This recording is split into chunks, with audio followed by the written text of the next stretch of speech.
Oi, gente, boa noite. Estamos iniciando mais um episódio do projeto O Filme da Sua Vida. Já chegamos ao 20º episódio. Eu sou Erivelto Reis e hoje eu vou conversar com um querido amigo, pesquisador, professor, intérprete, tradutor, André Nascimento. Vai falar com a gente sobre a sua trajetória acadêmica e pessoal, sobre as suas publicações e suas pesquisas. Escolheu falar sobre o filme Ninótica, e eu vou mandar o convite para que a gente possa começar a conversar com ele.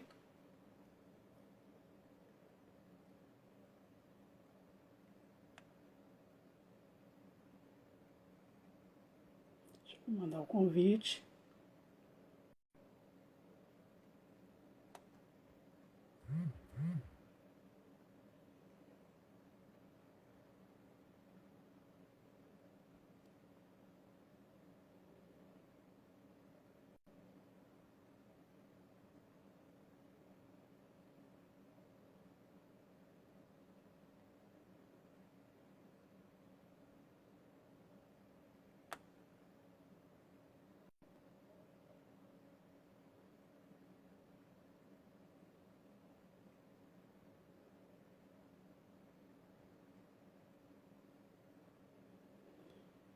Dando o convite aqui para o André.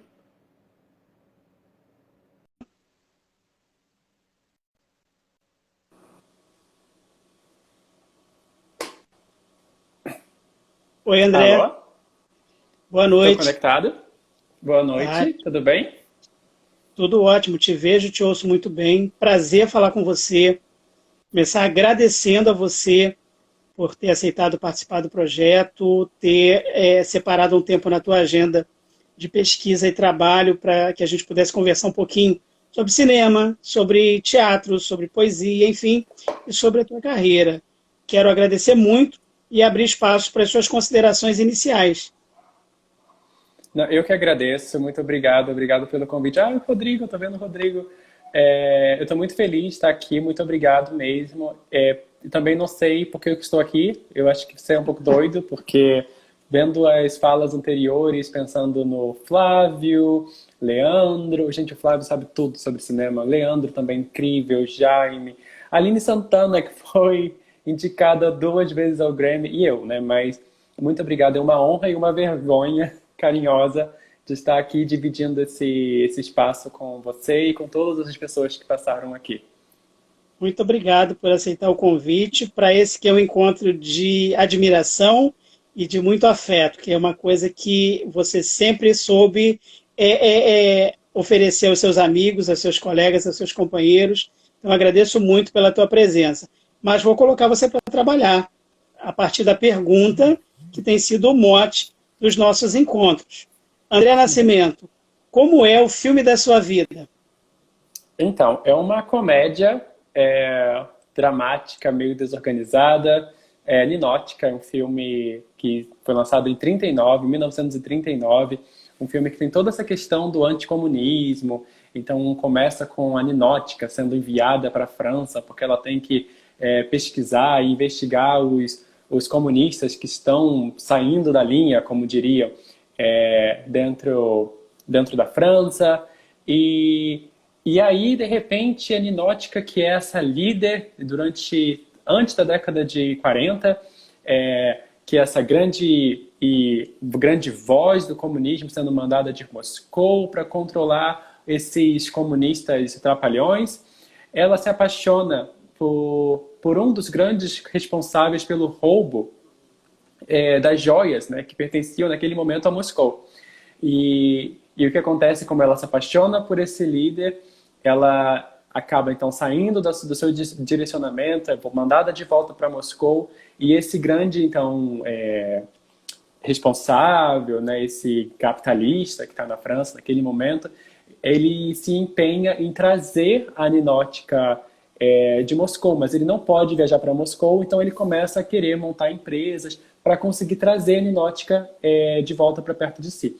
Então a gente termina o filme com todas aquelas comunistas trapalhões, com toda a questão falando mal de comunismo a perspectiva francesa. E o filme termina, então, praticamente Ninótica virando uma dona de casa. Então, essa é a promessa, a resolução do regime capitalista para essa mulher que era uma grande comunista naquele momento. É interessante porque é um filme que é feito em 39, onde se começa essa disputa intelectual para se falar mal do comunismo, para se combater, nesse momento em que existe uma amizade ambígua entre o presidente dos Estados Unidos, entre o Roosevelt, entre toda a questão stalinista, e ao mesmo tempo que Stalin também era um pouco bem falado entre os negros americanos, né? Porque ele era considerado esse grande libertador, sabe? Segundo Abraham Lincoln dos Estados Unidos, porque os negros do Sul estavam começando a se articular com perspectivas comunistas, junto com Quakers também, para lutar contra o sistema de racismo que era muito forte no sul dos Estados Unidos, de ponto que o KKK começa então a ameaçar os negros que faziam parte dessas reuniões comunistas para não pertencer mais a esses grupos, né? Porque eles também já tinham o que se chama de medo vermelho. É muito interessante. Para mim é um filme muito significativo por duas razões. A primeira razão, que quando você começa então a destruir a imagem do outro, a destruir a imagem do outro sistema político como uma forma anterior da fake news, alguma coisa vaza, alguma coisa escapa. E o que escapa nesse momento é que, apesar desse filme fundado, feito nos Estados Unidos para difamar o comunismo, o socialismo, não se consegue escapar a liderança, o potencial emancipador que essa mulher tinha naquele momento no regime comunista. Então, isso para mim é muito interessante. E o outro ponto que eu acho também muito válido de se pensar com relação a essa narrativa em que você constrói uma narrativa para se destruir a imagem do outro, quando a gente pensa na Chimamanda, aquele grande famoso texto dela, né, a História de um Lado Só, em que você pensa que às vezes as narrativas que nós escutamos, que estão solidificadas, que ficam engessadas na nossa perspectiva, no nosso imaginário, são narrativas que se engessaram, mas de um olhar, de uma mirada que não é a mirada que deveria talvez ser olhada, e a gente não permite que outras formas de aproximação sejam vistas. Então eu gosto muito de Ninótica, não pelo filme em si, mas também para ler o filme contra do filme, como o Didi Huberman ele nos falaria, como Barthes nos falaria, para a gente conseguir fazer essa contraleitura do texto como uma evidência histórica daquele momento, daquela evidência de um confronto que estava sucedendo de forma muito, muito forte, inclusive um confronto pré-Guerra Fria, porque a Guerra Fria ainda não tinha explodido, porque a gente ainda não tinha acontecido a Segunda Guerra, apesar de ser questionável, porque a gente já estava na Guerra Civil Espanhola, que alguns historiadores diriam que não houve duas guerras, mas apenas uma guerra com um intermédio, um interlúdio ali acontecendo na Guerra Civil Espanhola. Então, para mim, isso é muito interessante do filme. Eu espero que não tenha falado demais e enchendo o saco das pessoas falando muito sobre história ao mesmo tempo que eu tento falar sobre o filme. Imagina, as pessoas estão mandando um coraçãozinho aqui. Ó, Bela Reis mandou um oi. Valmir Miranda entrou aqui, nosso professor. Mandou um oi. Flávio mandou um oi para você. Né? Flávio Oliveira, querido. Agora, eu fui assistir o filme e esse é um dado interessante do projeto, e algumas pessoas até me perguntam, né, se eu conheço todos os filmes que as pessoas vão falar sobre eles aqui. Na verdade, alguns eu conheço e outros eu vou conhecer a partir do momento que vem a pré-pauta, né, que o convidado ou convidada diz, olha, eu vou falar sobre tal filme.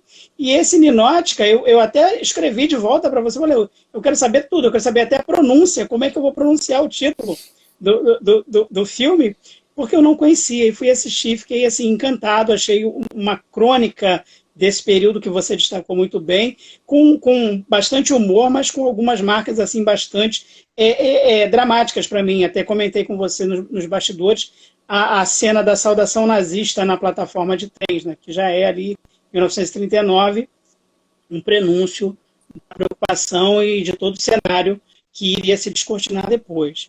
Então, é fantástico porque o projeto, o filme da sua vida, também nos dá a oportunidade de revisitar e de encontrar né, referências literárias, cinematográficas, históricas, filosóficas, que talvez de outra maneira a gente demorasse um pouco mais a encontrar ou nem encontrasse. Então, agradecer a você por trazer, por recuperar esse filme e essa reflexão. Agora, vou te fazer uma provocação. Você é um estudante, um pesquisador norte-americano, nascido em Albuquerque, que fala o inglês fluentemente e que tem uma visão sobre o Brasil, não é isso? Conta a tua Olha, trajetória para gente. não sou americano, sou brasileiro. E eu acho que, apesar de não ser essencialista, porque tem muita gente que pensa, você só pode falar sobre a Bahia se você for baiano, né? Eu acho que é uma armadilha muito problemática em questões de identidade. Eu sou brasileiro, sou da Zona Oeste carioca, sou do subúrbio brasileiro e tive uma trajetória acadêmica que fui seu aluno, aprendi muito com você nas aulas de literatura brasileira e lembro de você tentando me trazer para a literatura brasileira, fazer só o curso de formação em literatura brasileira. E nesse momento também eu já trabalhava como tradutor e intérprete e uma das coisas que a gente conversou, né, e que eu lembro muito era dessa consciência de que a gente, na academia, a gente como professor, a gente continua sendo uma classe do proletariado. A gente continua sendo uma classe trabalhadora, que está sendo explorada também. Inclusive, quantas vezes a gente tem que tirar do nosso próprio bolso para poder dar um melhor apoio ao aluno, uma xerox, coisas que a escola não possui, porque a escola é feita, não é porque a escola está dando errado, porque ela é feita para não funcionar. O sucesso é o fracasso. E então, vindo dessa realidade, vindo do subúrbio, como tradutor, como intérprete, eu fui fazer o intercâmbio nos Estados Unidos. E nisso, quando eu terminei a graduação, eu quis vir para os Estados Unidos para fazer o meu mestrado, né? Na época eu estava no processo de aplicação porque eu queria fazer o mestrado na UERJ em língua inglesa. Eu tinha feito a especialização, mas eu não estava muito feliz com o meu trabalho, apesar de ser muito bem remunerado financeiramente. Eu estava feliz com o meu trabalho nessa questão, mas eu não estava feliz com o meu ativismo. Eu estava parado, eu estava trabalhando, fazendo interpretação para bancos, eu não estava fazendo nada que eu me sentisse verdadeiramente engajado. Então, eu peguei minhas coisas e falei, eu estou indo para os Estados Unidos e vou procurar uma universidade, porque na época também eu queria fazer literatura americana. Eu falei, eu quero fazer literatura americana, então faz mais sentido fazer o mestrado em literatura americana dos Estados Unidos. Como você sabe, eu pesquisei durante muito tempo Fitzgerald, da década de 20, nos Estados Unidos. Então, foi quando eu vim para cá. Nesse momento, eu comecei a procurar programas de mestrado e procurei várias universidades. E universidade nos Estados Unidos, mesmo a pública, ela não é pública, né? Você tem que pagar, não existe uma educação completamente gratuita. E eram poucos programas de mestrado que ofereciam, inclusive, uma bolsa, uma forma de desconto. Então, eu teria que trabalhar bastante para conseguir fazer poucas matérias no mestrado. E nesse período, tinha um grupo de estudos de América Latina, liderado por um professor brasileiro, que me deu algumas direções de alguns lugares que eu poderia aplicar. E nesse grupo de estudos de literatura latino-americana, eu consegui olhar de novo para a literatura latino-americana, mas desde esse lugar de ter tido uma perspectiva da literatura americana, fazendo uma olhada invertida, sabe? Como se fosse de como que muitas pessoas daqui olhavam para a América Latina. E eu pensei, não, eu acho que não é bem assim. E, inclusive, muitas das leituras da América Latina que estão sendo feitas por latino-americanos, eu acho que também não é bem assim.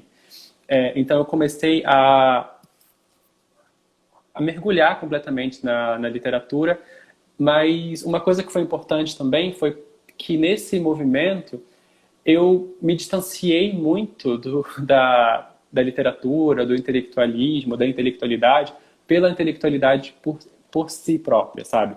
Uma coisa muito interessante que Lenin sempre falava, né, que até a filosofia é política, sabe? A ciência é política. Essas coisas não estão afastadas do cenário político.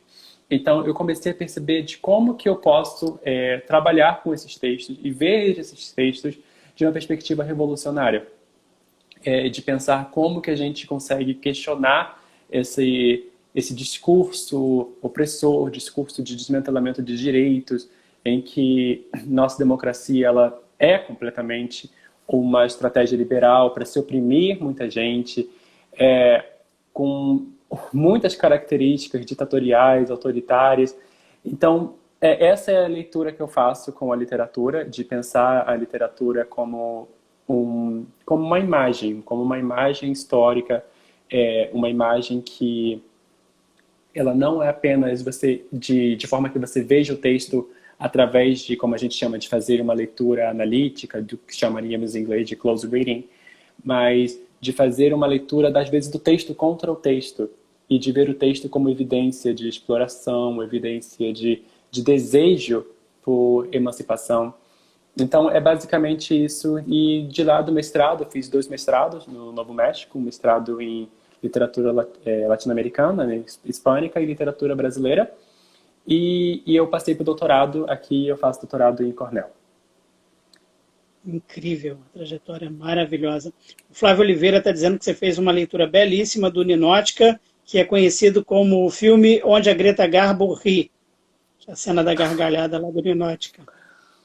Não, o Flávio sabe tudo sobre cinema. Eu tenho vergonha de verdade. Assim, para mim, eu acho que o Flávio é uma das pessoas no mundo que eu conheço que mais sabe de cinema. Então, falar de cinema na frente do Flávio é muito desconfortante, assim, para mim. Saber que o Flávio está assistindo. E ele tem um conhecimento enciclopédico. Além de tudo, o conhecimento dele é enciclopédico.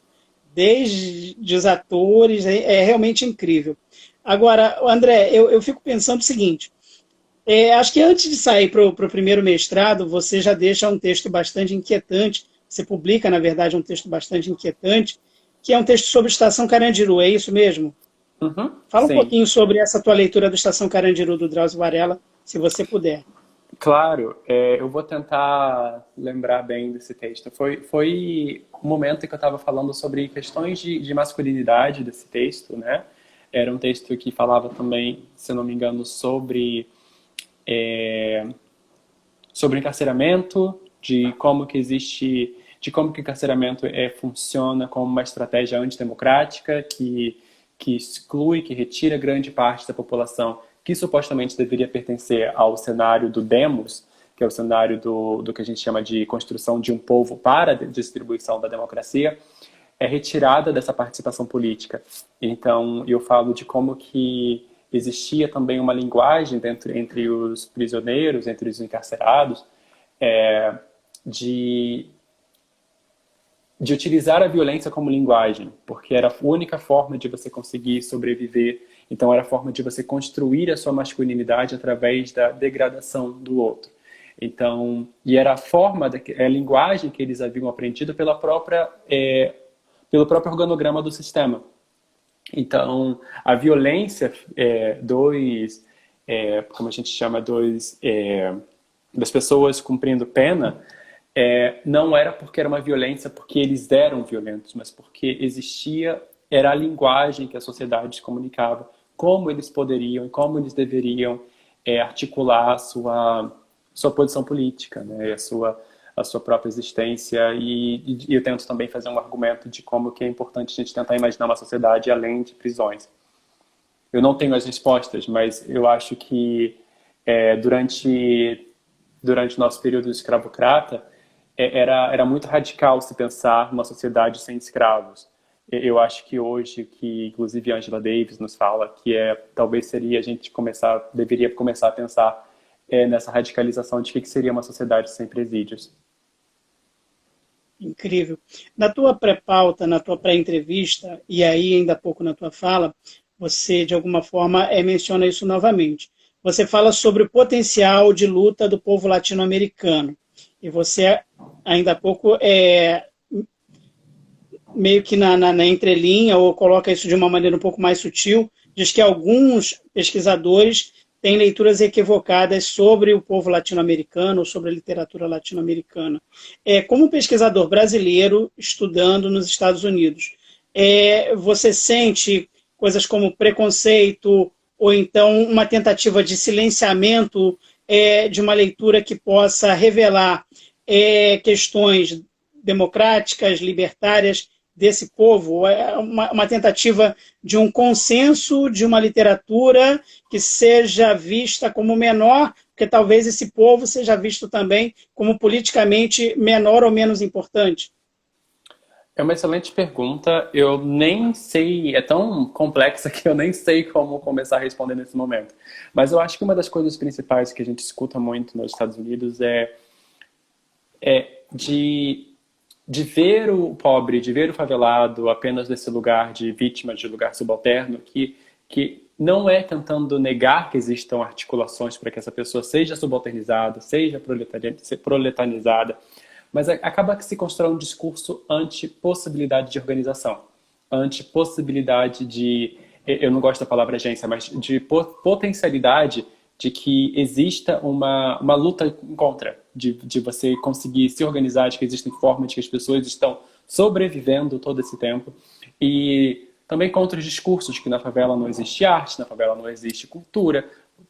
Eu vim do nosso grupo de teatro, de todos os nossos amigos da Zona Oeste, né? Todos os nossos grandes atores que deveriam ter todos Oscar. Sabe como que Valesca não tem Oscar? Para mim é inaceitável. Então, eu acho que essa é a dinâmica. Primeiro é de você desconstruir essa narrativa. Mas, por outro lado, também existe uma narrativa muito romantizada, de que não existe diferença entre o que seria favela e asfalto, de que existe uma conexão muito porosa, de que a cultura transita pelos espaços de forma como se a cultura não respeitasse os espaços, os muros da cidade, o que também não é verdade. A gente sabe que 9 horas da noite o trem para de sair da Central do Brasil para a Zona Oeste. Então, se você quer ir ao cinema Carlos Gomes, você não pode ir ao cinema Carlos Gomes porque você não consegue voltar para casa.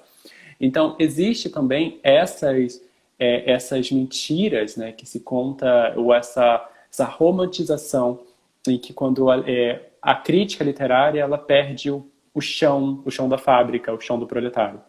Então, eu acho que essas são algumas das críticas que eu tento trazer para a literatura latino-americana dentro dos Estados Unidos. E eu acho que a estratégia de silenciamento, eu acho que é justamente a partir do lugar em que diz que você só pode falar sobre isso. Sabe, você é uma mulher negra, você só pode falar sobre a experiência da mulher negra, mas você jamais pode ousar pensar em falar sobre filosofia política ou falar sobre filosofia, falar sobre estratégias de engenharia. Então, existe umas certas armadilhas, inclusive multiculturais, que impedem um pouco essa voz latino-americana ou voz popular de articular demandas que sejam um pouco fora do que é esperado da caixinha. E eu espero que eu não esteja falando com um vocabulário muito difícil, porque eu quero tentar fazer o mais simples possível. Eu tô acompanhando o que você está falando, as pessoas estão acompanhando, e fico pensando, e me ocorre a partir do que você está trazendo, talvez nunca tenha pensado nisso, mas a tua fala movimentou talvez essa dúvida. Você acredita que exista uma diferença grande entre as pautas acadêmicas e intelectuais que são praticadas hoje nos Estados Unidos na área de humanas, na área de literatura, e o que a gente vem estudando aqui no Brasil, ou há um encontro, uma convergência? É muito difícil também falar sobre isso, Olivelto. Eu acho que quando eu vim para cá, era muito diferente. E eu te digo que, inclusive, eu achava que os Estados Unidos, naquele momento, era mais avançado para algumas questões que eu queria trabalhar. Por exemplo, trabalhar com literatura queer, literatura negra, raça. Eu acho que essas questões eram muito silenciadas no Brasil. Não era, a academia brasileira era muito ortodoxa ou mais conservadora nessa questão de se pensar estudos que não seriam... Você não pode estudar uma coisa que não seja Machado de Assis. Você não pode estudar uma coisa que não seja Shakespeare, sabe? Então, para mim, existia essa dificuldade de discurso, mas hoje eu acho a academia brasileira muito mais avançada que a academia americana. Eu acho que existe, não apenas no Brasil, nos países de língua hispânica, na América Latina, inclusive no Haiti.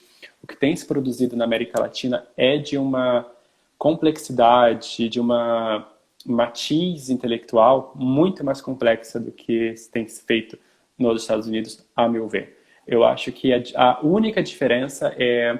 Eu acho que, inclusive, os governos latino-americanos sabem disso muito bem, e por isso que existe toda essa vontade de desmantelar a academia, porque a academia latino-americana ela é extremamente potente. Então, eu acho que essa é a diferença. E eu acho que por conta que também a academia latino-americana ela é pública, ela não precisa fazer alguns acordos ou alguns silêncios por quem está pagando a conta, para quem está pagando a conta. Então, eu acho que, por exemplo, existem questões de financiamento que acabam, às vezes, a meu ver, sendo um pouco mais difíceis para se fazer algumas críticas dentro da academia brasileira, americana, que eu acho que não existe, por exemplo, na academia latino-americana. Incrível. Agora, eu queria falar um pouco sobre a tua experiência como intérprete. Você já foi intérprete de pessoas bastante notórias, né? Conta um pouquinho pra gente. Como é que é o teu começo como intérprete? Então, eu comecei interpretando na igreja, porque eu sempre fui do teatro, né? Sempre fui muito falante, serelepe, queria estar falando, cantando. E então vinham americanos para a igreja e eu falava que queria fazer tradução, que poderia fazer. Aí eu conheci esse grupo de uma universidade americana que eles eram da igreja também, eles faziam esses negócios de trabalhos sociais em que eles iam em diferentes escolas. E eu entrei nesse projeto que se chamava Escola Brasil, e eu comecei a interpretar. Então eu interpretava bastante, interpretava, sei lá, todos os dias, quase que das 8 da manhã às 10 da noite, sabe? Eram uns 3 turnos de escola, era um projeto voluntário. E nesse momento eu falei, acho que eu sei fazer interpretação. E por coincidência, a minha melhor amiga de infância do Brasil, a família dela tinha uma grande empresa de som, que eram os equipamentos de som, de fone de ouvido, de interpretação. E ela falou para mim, eu acho que você deveria fazer um teste, porque eu acho que você interpreta tão bem. Eu falei, nossa, mas não, as pessoas, imagina, sabe, eu tenho 18 anos, as pessoas têm 50 anos que fazem isso, todo mundo é filho de embaixador, todo mundo morou fora a vida inteira, o que eu vou fazer interpretando? E ela e a minha cunhada conseguiram para mim um teste numa empresa de interpretação. E meu primeiro evento tinha 500 pessoas, no dia seguinte ia o Gilberto Gil, e eu falei, meu Deus, o que eu vou fazer? E eu interpretei por 20 minutos e eu cometi uma gafe absurda no meu primeiro dia. Tinha 18 anos ainda. Eu lembro que era um professor de Harvard, super famoso, falando desse congresso de cultura digital. E eu estava super traduzindo ele, porque eu tinha essa coisa de traduzir pastor, de traduzir coisa com teatro. Então eu imito as pessoas, né? Então eu imito o teu tom de voz. Se você chorar, eu vou chorar junto com você, para tentar passar não apenas a mensagem do texto, mas passar a mensagem não verbal. Então eu lembro que ele tossiu, eu tossi junto. O auditório inteiro começou a rir, porque você pode imitar o tom de voz, pode chorar junto, interpretando, mas tossir é exagerado, né? E todo mundo começou a rir. E o professor de Harvard falou, mas o que está acontecendo? Por que está todo mundo rindo? Aí alguém explicou, né, que não sei o quê. Aí o intérprete que estava dividindo a cabine comigo bateu no meu ombro e falou, acabou. Eu falei, nossa, agora vão me expulsar daqui, eu nunca mais vou poder traduzir isso na vida, e que não sei o quê. Aí o diretor da empresa que estava me ouvindo, e esse intérprete que estava me ouvindo também, falou, vamos conversar. Aí eu falei, nossa, então, eu vou pegar minhas coisas aqui, fechei o computador, coloquei na mochila, tô indo embora. Ele, você quer continuar? Porque você faz muito bem, inclusive você tem que vir para cá amanhã. Aí eu consegui um emprego. E para mim foi muito, muito marcante, né? Porque eu comecei a ganhar dinheiro que eu nunca tinha ganhado assim na vida, né? O salário de intérprete, não sei como funciona hoje em dia no mercado no Brasil, mas era um salário muito alto. Então, para mim, foi bem interessante, porque era um menino de 18 anos, comecei a fazer bastante, Bruno, querido, Comecei, inclusive, a fazer um certo sucesso. Eu comecei a interpretar para pessoas um pouco famosas. Inclusive, tinha gente que gostava, que era um menino jovem. Aí eu lembro que eu comecei a usar óculos falso, porque eu queria parecer mais velho, porque eu não queria... Porque eu ia traduzir, sei lá, reunião dos acordos da Petrobras com os Estados Unidos. Então eu começava a usar óculos porque eu queria parecer mais velho, né? Para as pessoas me respeitarem um pouco mais. E foi bem interessante. Você chegou a traduzir escritores famosos, né? A interpretar escritores famosos em Bienal do Livro. Conta pra gente. Sim, eu interpretei na Bienal do... Foi uma coisa meio também um pouco de fã, assim, eu era fã, eu sabia que a empresa que eu trabalhava ia traduzir o Nicholas Sparks, e eu falei, eu quero traduzir o Nicholas Sparks, então eu fui lá pro evento. Acabou que nem precisei traduzir muito, porque tinha tanta gente na fila esperando que as pessoas não teve a palestra dele, foram apenas assinar autógrafo, então eu acabei apenas traduzindo alguma conversa que ele tinha com alguém. E o outro evento foi quando eu também interpretei a Dilma. A ex-presidenta Dilma Rousseff. Isso, exatamente, a ex-presidente Dilma Rousseff. Eu como Dilma, como se fosse minha irmã, né? Imagina. Dilma. Então, eu não podia interpretar a Dilma Rousseff, porque eu não sou intérprete, não era o intérprete oficial da Dilma Rousseff. Para interpretar o presidente do país, precisa de se ter os intérpretes oficiais. Então, chegaram todos os intérpretes oficiais do alemão, do francês, do russo, do inglês, do espanhol, e eles nos avisaram, quando a Dilma falar, nós vamos interpretar. Ela vai interpretar esse discurso e tal, e eles eram bem sérios, assim, né, aquela coisa super solene. E a outra intérprete e eu, nós éramos, assim, duas crianças, sabe? Dois pirralhos, super jovens, assim, começando a carreira, mas muito profissionais. E então o que aconteceu foi que a gente começou o evento da ONU Mulheres, estava Michelle Bachelet, Cristina Kirchner e várias outras grandes líderes mundiais na ONU Mulheres. E de repente Dilma começa a falar, os intérpretes dela traduzem, respectivamente, para cada idioma oficial, do português para a língua, e acabou. Então, todos eles foram embora quando a Dilma terminou de falar, porque a Dilma não falaria mais. Depois da fala da Cristina Kirchner, eu acredito, a Dilma pediu a palavra, porque a Dilma queria adicionar alguma coisa que o Brasil estava fazendo relacionado com o que a Cristina havia dito. Então, era a minha vez, eu estava interpretando, eu falei, meu Deus, eu estou traduzindo a Dilma. Assim, falando para mim, caramba, eu estou traduzindo a Dilma. Então, eu comecei a interpretar, e depois eu escuto, assim, os intérpretes correndo, assim, sabe? Parece um exército, uma cavalaria correndo atrás da gente, cada um tentando entrar na sua sala.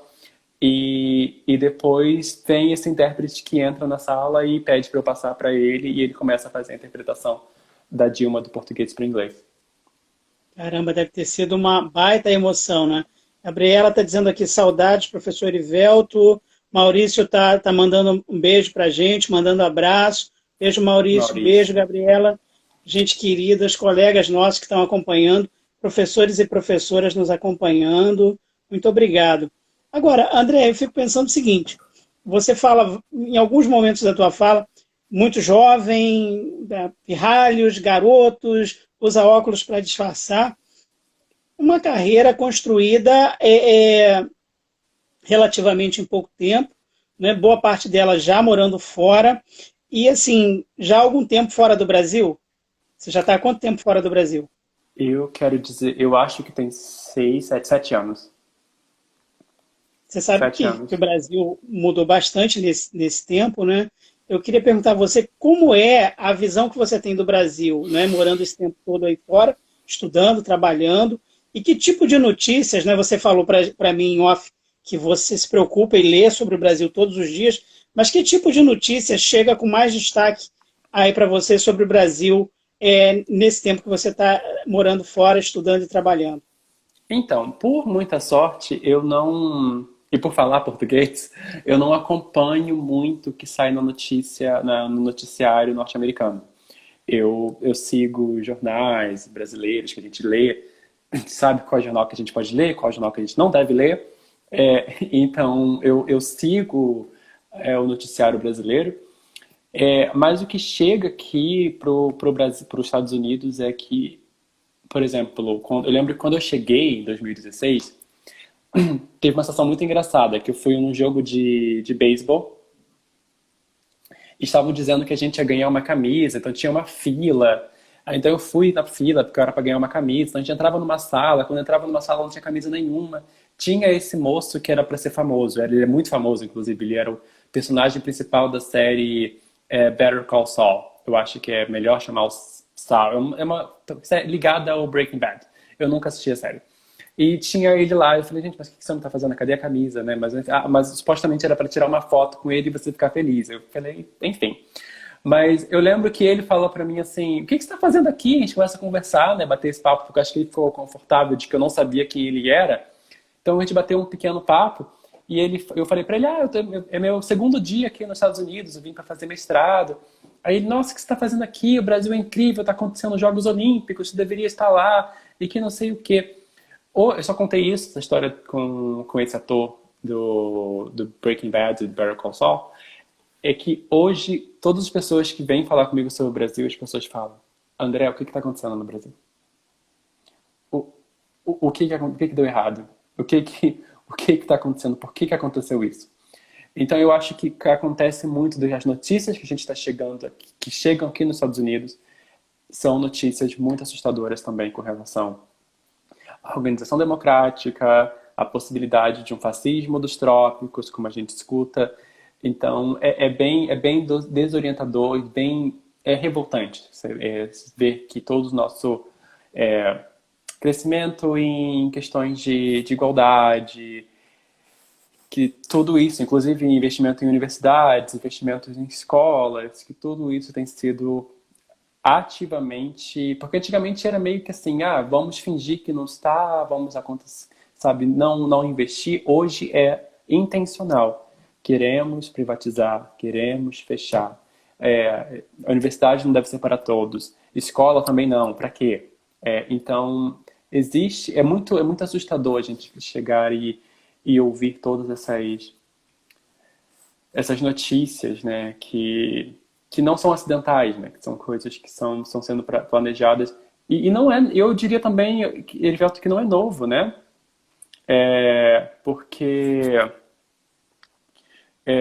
que não é nada de novo, porque existe desde a nossa proclamação da República, né?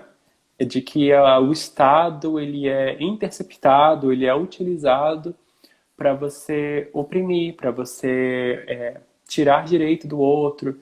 Então isso não é novo, né? É uma coisa muito antiga. Por exemplo, a gente sabe que na nossa proclamação da República a gente tira o direito, a gente tira o poder do rei, do soberano, para poder passar para democratizar o poder para os donos de terra, para os latifundiários, que começam a decidir pela questão democrática do futuro brasileiro.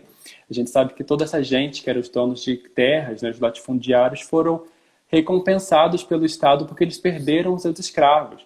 E os escravizados, os filhos dos escravizados, não receberam nada do Estado naquele momento.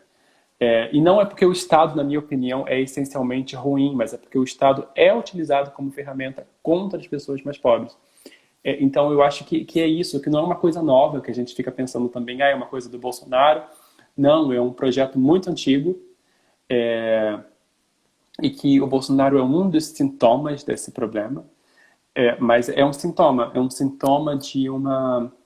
de um câncer colonial que ele rompe, né? que ele sai, ele aparece na pele todas as vezes que alguma perspectiva de movimento democrático ameaça estar no horizonte. Deixa eu perguntar a você, antes de passar para o próximo tema, né, que eu, na verdade, quero voltar a um momento anterior ao que eu encontro você, que já é na universidade, é o que você relatou, que é o teu início como intérprete, mas eu quero perguntar a você duas coisas, né?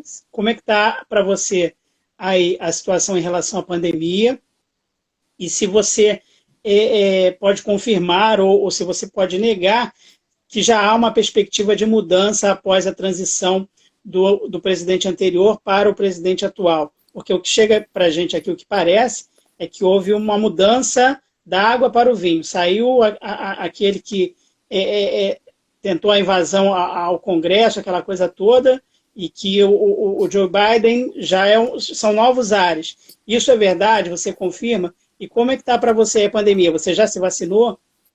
Olha, eu não diria da água para o vinho, eu diria da água para o vinagre, porque vinho é uma coisa agradável, né? Eu diria, enfim, honestamente, para ser justo com Biden, eu me vacinei, eu acredito que tomei minha segunda dose em março, acho que em março ou começo de abril, minha última dose foi no começo de abril ou no final de março. Sim, é muito diferente Trump de Biden, Biden de Trump. Biden, pelo menos a gente tem um líder político aparentemente decente, que não é a pessoa que estava ativamente querendo tratar o outro como se o outro fosse um lixo, que abertamente colocava crianças em gaiolas sem a menor pena, que falava de negros como se fossem bichos do estrangeiro, que os latino-americanos eram porcos, os mexicanos são todos estupradores. A gente sai de uma pessoa que fala isso abertamente para uma pessoa que diz que não faz isso, apesar de saber que não é bem assim, né? Que a Kamala Harris foi para Guatemala falar para os guatemaltecos não venham para os Estados Unidos, quando os Estados Unidos continua sendo imperialista na Guatemala, impedindo a economia de crescer, quando Biden continua expandindo o bloqueio, adicionando mais 22 bloqueios contra Cuba. Então a gente sabe que, assim, que não é a mudança da água para o vinho, é a mudança talvez da água para o vinagre, ou sei lá, do vinagre para a água, porque não é o cenário ideal. Porque o que acontece? Toda a questão de imigração dos Estados Unidos não é por conta de interno. Ninguém quer sair do seu país para morar num país que você não fala a língua, num país que você não conhece. É toda uma questão do imperialismo, das economias que são historicamente enforcadas, e as pessoas precisam de se mudar. As pessoas estão se mudando por questões climáticas, estão se mudando por questões de guerrilhas internas, muitas delas fundadas e apoiadas pela maior democracia do mundo. E voltando à questão da vacina, eu acho que a vacina, realmente, assim, nós temos 160 milhões de americanos vacinados nesse momento, pessoas que moram nos Estados Unidos vacinadas, mas nós temos um grande movimento de antivacinas que é bem forte nesse momento aqui. E é muito fácil também, é claro que é horrível, que não deveria existir, que vacina salva vidas, mas é muito fácil também a gente acusar essas pessoas que acreditam no movimento antivacinas. Mas o que eu diria é que essas pessoas também são um sintoma de um sistema de saúde completamente criminoso em termos de valores. Se você vai ao hospital, Erivelto, e você precisa uma emergência e você espera durante 3 horas para ser atendido, você tem que pagar pelas 3 horas que você esperou, porque seu nome está no sistema para ser atendido por um médico na emergência. Nossa. E você, com o plano de saúde, você vai no plano de saúde, você vai na emergência, se o médico te dá uma vacina, alguma coisa na veia para você parar de sentir dor, você precisa pagar muito dinheiro por isso. Então, o sistema de saúde que querem ser replicado no Brasil, o sistema de farmácia que completamente controla a economia do país, eles, de certa forma, contribuíram para a disseminação de que o que o médico fala não deve ser confiado, que o que o hospital fala, a autoridade de saúde fala, não deve ser confiado. Então, com certeza, existe toda uma articulação da direita extrema, da negação da ciência, mas essa negação da ciência ela só surge porque o liberalismo econômico dos Estados Unidos ele permitiu isso. Incrível. Incrível, realmente. Quer dizer, negacionistas brasileiros, negacionistas norte-americanos, unidos por um projeto de dominação política. Deixa eu te perguntar uma coisa. Agora vamos sair desse tema mais diretamente político para uma recuperação de reminiscências. A gente começou falando da tua carreira como intérprete, né, como acadêmico, mas e lá na base? Que histórias você tem para contar da base da educação, ensino fundamental, ensino médio? O que fez você escolher a carreira de letras? Você pode contar um pouquinho como foi a tua formação no ensino básico e no ensino Eu médio? acho que eu fiz letras por conta do Wilton, porque eu ia fazer direito. Eu acho que a gente conhece o Wilton de Campo Grande, essa grande figura de Campo Grande. Mas eu queria Professor Wilton? fazer professor Wilton, sim. E ele vai estar aqui em breve. Ele é um querido demais. Eu acho que eu lembro que eu fazia uma aula com ele de português.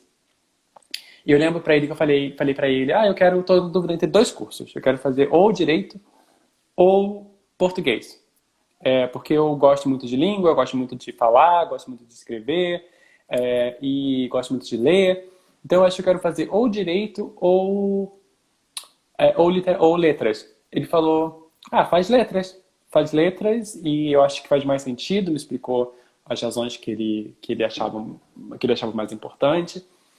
E depois disso, de falar, ele falou, e faz letras por quê?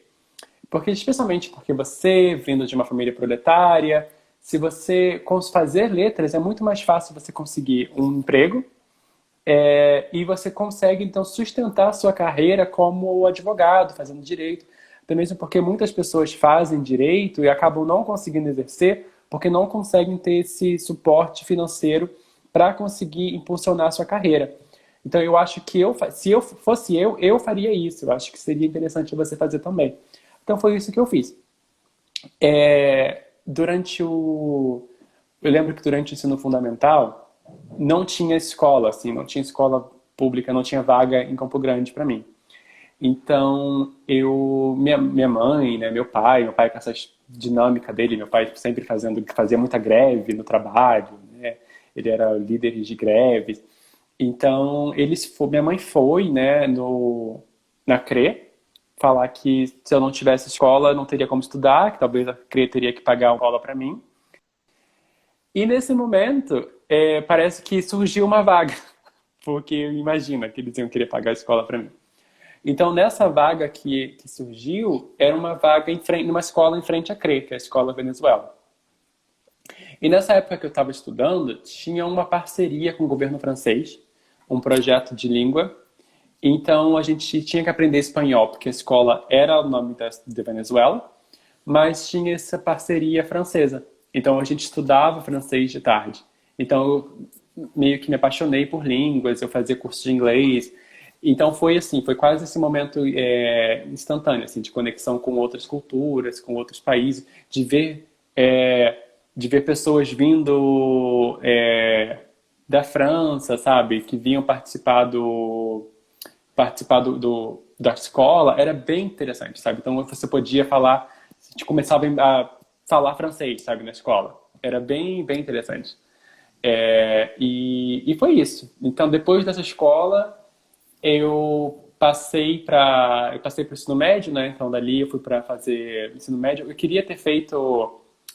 queria passar para Cefet Turismo, só que acabava sendo longe, eu não fiz... Ah, Sérgio, falando da Argentina, que saudade, Sérgio. Sim, meu cabelo tá bem grande, foi por conta da pandemia, acabei deixando crescer para doar.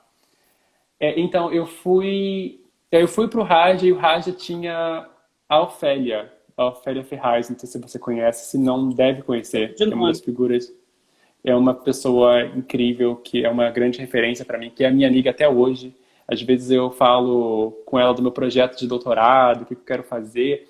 Aí eu falo, Ofélia, a culpa é sua. E a Ofélia me dizia que ela nunca me perdoaria. Ela fala, eu nunca vou te perdoar, porque você deveria ter feito filosofia. Você deveria ter feito sociologia. E você não fez nenhuma dessas coisas. Você deveria ter feito essas matérias. Mas assim, a gente sempre tem essa amizade muito carinhosa.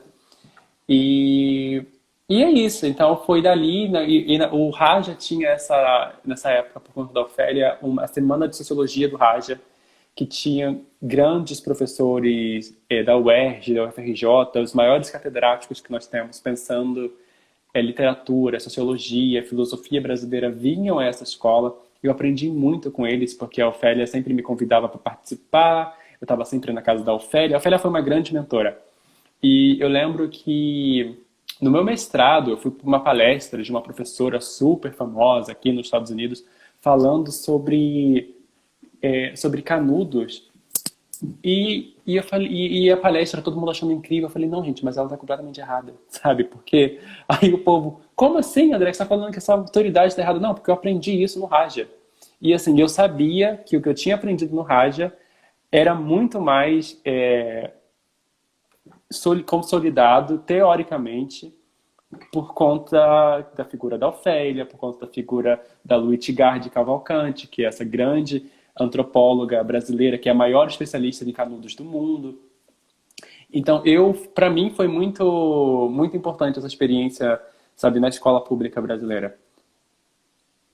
Incrível, você está desenhando o retrato de uma escola pública que faz a referência, que dialoga, que abre oportunidades e ao mesmo tempo, a tua fala traz para a gente uma denúncia de que, na verdade, é contra essa escola que as políticas públicas são mobilizadas, né? Então, é terrível a gente pensar nisso, né? Que a escola pública, que para mim, para você, outras pessoas que já passaram por aqui, apontam a escola pública como um divisor de águas, mencionando o professor, uma professora marcante, o momento que escolheram seguir determinada carreira, mas é justamente contra essa escola, contra esses profissionais, que políticas se organizam para tentar silenciar, intimidar, assediar moralmente os profissionais, desconstruir ou descontinuar projetos que dão certo. É terrível a gente pensar nisso. E ainda bem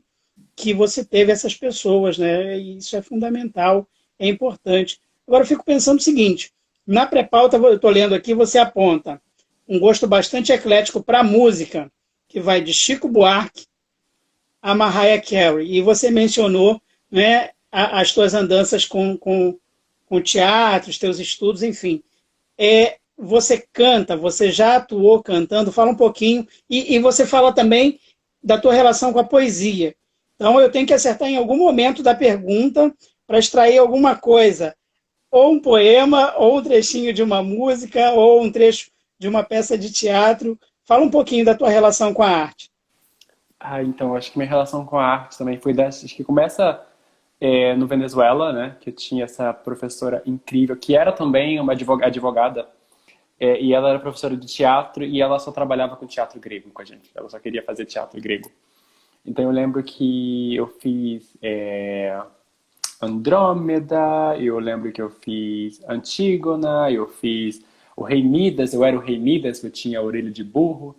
É, e foi isso, acho que começa ali no teatro, então depois eu vou fazer teatro na igreja também, eu cantava, mas poesia para mim, você sabe que eu não sei poesia de cabeça, né? Para mim poesia, eu leio a poesia, eu adoro poesia, mas eu tenho uma memória muito fraca para poesia. Inclusive música, sabe? Eu preciso cantar várias vezes, ou escutar a música várias vezes para conseguir cantar. E às vezes eu vou cantar e ainda esqueço a letra. Mas eu cantava, para mim teatro é muito importante. Inclusive acho que a gente falava isso offline, né? Que todas as vezes que eu subo no palco para poder fazer um protesto político, para dar um discurso político aqui, né, na minha cidade, eu eu trago um pouco dessa coisa, porque para mim o teatro do Zona Oeste não ficou verdade. Flávio, obrigado. Nossa, obrigado. Já fui Judas na Paixão de Cristo por 2 anos consecutivos. Não sei porquê, mas me achavam que eu era um excelente Judas.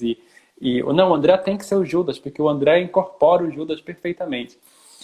Enfim, foi um prazer, porque eu trabalhei com o Rodrigo, trabalhei com a Adeildo, trabalhei com o Renatinho, que hoje mora no México, Flávio, sempre assessorando também. E na peça do Maurício eu fui o mágico do Mágico de Oz, que foi para mim também incrível. Para mim foi uma grande estreia. Foi o que me deixou nervoso, porque foi a estreia no teatro de verdade, né?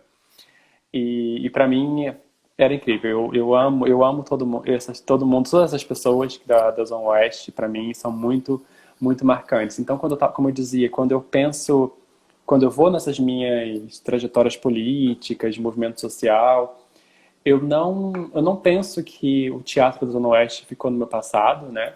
Eu acho que eles são o meu presente. Apesar de não ter religião, eu acho que eu carrego muito essas pessoas, todas elas comigo, como se elas todas estivessem na minha voz. Quando eu penso, por exemplo, quando eu estou escrevendo um texto sobre uma teoria que as pessoas pensam, mas isso não tem nenhuma conexão. Eu penso no percurso que as pessoas fazem trabalhando, saindo do Leblon, tendo que ir para a Seropédica. Eu trago isso para minha voz, porque eu acho que por conta dessas pessoas é que eu quis chegar aqui para tentar dizer alguma coisa, para tentar fazer alguma coisa. Eu estou muito comovido com essas coisas que você está dizendo, porque, na verdade, é um depoimento de afeto, né? E a gente falou de afeto desde o início, e eu me lembro de acompanhar você nas redes sociais, algumas vezes que você veio ao Brasil passar férias, de ver você justamente com essas pessoas que você mencionou, a questão do teatro, da arte, você prestigiando o tempo todo. Isso é muito bonito. André, a gente está chegando ao final da nossa conversa, mas eu quero perguntar a você ainda, antes de abrir o espaço para as suas considerações finais, se você poderia, né, eu acho que eu nunca fiz esse tipo de colocação, mas eu acho que é pertinente, dada a tua trajetória, dado o momento em que a gente se encontra para conversar sobre essas questões todas, se você poderia falar alguma coisa, dar alguma mensagem, aconselhar, eu não sei que nome mais adequado para esse pedido que eu tenho a fazer a você, mas se você poderia se direcionar para o público universitário, acadêmico, para os estudantes de um modo geral, sobretudo o pessoal da graduação, nossos colegas professores, a galera que está aí batalhando mestrado, especialização, concurso, enfim, se você poderia deixar aí uma mensagem, um aconselhamento, porque o que eu vejo, né, o que as pessoas me falam, né, é que, por conta de todos esses ataques que a educação sofre, muitas vezes o próprio estudante da área de licenciaturas se vê desmotivado ou desmotivada a investir na pesquisa, na sua formação continuada. E a gente sabe que, para a nossa sobrevivência como profissionais da área de educação, é preciso estudar sempre, todos os dias. Então, você poderia falar alguma coisa, dar um aconselhamento, deixar uma mensagem, na falta de uma expressão melhor, mas se dirigindo a essas pessoas, por favor. Sim, eu tinha pensado que acho que não. Falei, acho que não tenho, mas eu tenho duas. A primeira, eu acho que a gente está numa guerra estética. A gente está numa guerra de sensibilidade. Então, eu falo com os meus amigos o tempo inteiro isso, sabe? Não, pensar que não tem futuro, pensar que não vai dar certo, pensar que não ser otimista é exatamente o que querem da gente. Que a gente seja negativo, que a gente não consiga imaginar nenhum horizonte, nenhuma perspectiva de mudança, sabe? O futuro fora do capitalismo é o apocalipse zumbi, sabe? Então, não é que não exista a alternativa do capitalismo, existe, mas é muito pior que o capitalismo, então é melhor ficar com isso aqui, porque é o que tem para hoje. Então, eu acho que não. Eu acho que ser otimista é meio quase que imaginar contra uma realidade que não é o real, mas que é o real apresentado. Então, se a gente consegue... Lenin, nos trabalhos filosóficos de Lenin, eram sempre na luta para o materialismo, contra o idealismo, para que a gente conheça o mundo, porque quando a gente conhece o mundo, a gente consegue mudar. Então, eu acho que esse é o primeiro passo. Não se maquiar, ou não se machucar, melhor dizendo, contra essa guerra estética que a gente está passando, contra esse real simulacro que a gente encontra todo momento. E o segundo ponto é organização. Eu acho que é organização política, organização com pessoas, fazendo parcerias. Se você faz teatro, se junta com as pessoas da região que fazem teatro. Você não precisa de reconhecimento, sabe, de ninguém que vai te dar reconhecimento da Globo, porque essas pessoas são completamente irrelevantes. A gente não precisa estar buscando reconhecimento delas. Para mim, o que eu acho que o Flávio, Valesca, o Maurício, todas as pessoas, sabe, o Tenório fazem, a ADI, o do Rodrigo, é muito mais importante do que muita gente está fazendo em muitos lugares com prestígio. Mas eu acho que é isso, você se organizar e se crescer coletivamente. Eu sempre recuso esse discurso de meritocracia, porque eu cheguei nos meus recursos, porque eu trabalhei duro. Acho que é meu sinal. Eu acho que tem esse recurso de você trabalhar, mas você chega porque você chega junto. Então, eu acho que primeiro é não se, se enfraquecer pelo que a gente vê que nos impede de chegar, e o segundo é se organizar. É se organizar com parcerias, com conspirações políticas em pessoas que você confia. Eu acho que isso, para mim, é muito importante. Incrível, André. Muito obrigado. A gente está chegando ao final. Eu quero agradecer demais a sua participação. Eu quero deixar publicamente registrado, né, a minha alegria de ter você como parceiro, como colega de profissão. Quero destacar, né, que a sua voz, ao longo desse tempo, vem se amplificando. Então, aquilo que você já possuía e já demonstrava em essência no convívio diário ali na academia, na graduação, só veio se fortalecendo, se potencializando, se amplificando. E vejo em você uma voz humanitária, uma voz de empoderamento das pessoas, de respeito, de valorização da educação e da pesquisa, e fico muito feliz de ser seu colega de profissão. Então, agradeço a sua participação, agradeço você ter mencionado queridos colegas nossos, né, que a gente admira, que a gente respeita e que estão militando na educação, na arte, na poesia, no teatro, enfim. Isso é muito importante, porque a gente costuma dizer que o brasileiro não tem memória, mas as memórias que a gente tem muitas vezes não são ouvidas, não são reconhecidas. E esse encontro de afetividade que o projeto O Filme da Sua Vida propõe é justamente para que a gente possa revisitar as nossas memórias e a memória das pessoas com as quais a gente conviveu e que são importantes na nossa trajetória. Então, eu fico muito feliz de a gente ter podido falar dessa tua trajetória de excelência acadêmica, de conquistas, mas, sobretudo, de potencialidade daquilo que você já é e sempre foi em essência.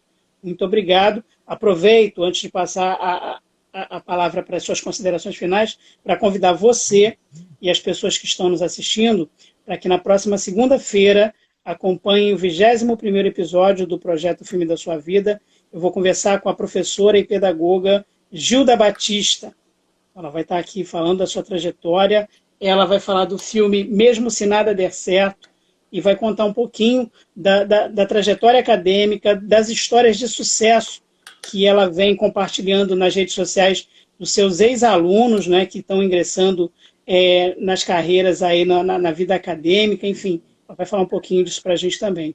Agradeço muito a você, as pessoas que estão nos vendo, que vão nos ver no futuro. Lembrando, a gente tem site, tem podcast, tem página do projeto. É só dar uma procuradinha no Google, que está tudo lá. Abro espaço, então, para suas considerações finais, com o coração repleto de agradecimento pela sua participação. Muito obrigado. Não, primeiro eu quero agradecer e vou repetir o que eu falei no começo. É uma honra e uma vergonha ao mesmo tempo.